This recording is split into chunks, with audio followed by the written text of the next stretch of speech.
Hey guys, Min here. Welcome back to Your House Fitness. Today we're going to talk about the lat pull down. It's a fantastic exercise for strengthening your vertical pull movement pattern. We don't have a lat pull down machine, but that's totally okay. As long as you have the cable machine, you can make this work. I'm going to show you guys a few different ways you can get set up as well, and maybe from there you can find what preferences you enjoy. First and foremost, I'm going to start with a long bar. Sometimes you'll find that it's attached in the middle. In our case, we have it on both ends here.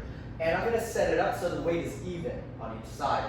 Now, I'm going to take a grip that I find I'm comfortable in. This will depend on your arm length. If you guys want to know if you want to do a wide grip or a more narrow grip, we got articles for that. I'm going to take a slightly wider than shoulder width grip, about 1.5 times. And now from here, I want to start walking back with that weight, and I can do it from standing position. I can hinge my hips slightly so my body is more inclined. I'm going to take a deep breath in, and I'm going to use my shoulders to be dropped towards my heel. I'm going to use my shoulders to move the weight.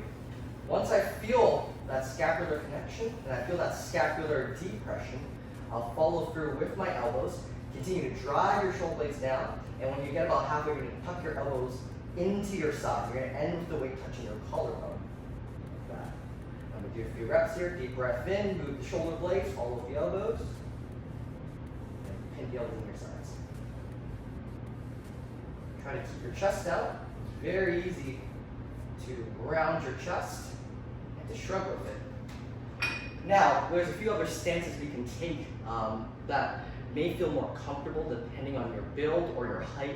I am very short, so I don't have to reach too far up, but assuming you're, like, say, taller than this machine, you may have to sit down or go into a kneeling position, so I'm going to go over those now. The first one's kneeling. We're going to do a half kneeling or tall kneeling position. Either one will work. I'm just going to walk back with my weight first so I get clearance. I'm going to step back, and I'm going to lunge down so I end in a half kneeling position. I want that body angle of the vertical pull though, so I'm going to hinge my torso forward, and from here, the exact same thing. I find half kneel is a little bit more stable than tall kneeling. In tall kneeling, it's pretty hard to get that hinge without feeling you're going to fall on your face. So I put that foot in front of me to feel a bit more stable. Lastly, you can just simply sit on your butt. Make sure you maintain a neutral upright position. You can hinge a little bit in the body, but I find you can get all the way vertical, but you can do it from here as well. This will feel more like a high row than a lat pull down. Now, you can always change the grips around, work one hand at a time, maybe change the shape of the bar so it's more comfortable on your wrists and elbows or shoulders maybe. Thank you guys for joining us for the lat pull down. We'll catch you again next time.